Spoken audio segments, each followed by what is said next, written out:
Yung memes yung sa Japan, ang ganda ng flood control project nila, may mga ilalim sila, mga bunker. Oo, nakita ko yun, bro. Ang ganda pati sa Singapore, tapos yung pagdating sa picture ng Pilipinas, puro luxury cars. Sa Japan ba yun yung hinihigop nila Puro yung... Land Cruiser.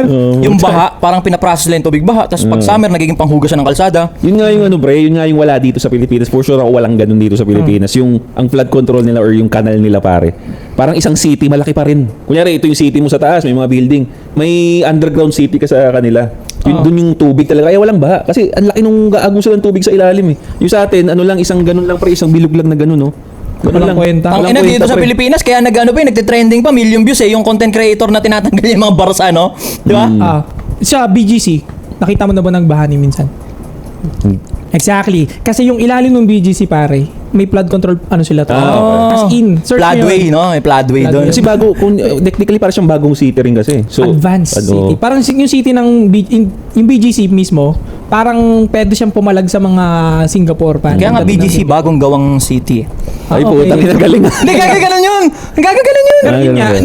never binaha yung mga tao sa BGC. That's why napaka-expensive ng condo doon, napaka-expensive ng lupa doon. Kasi talagang may benefits sa'yo. Never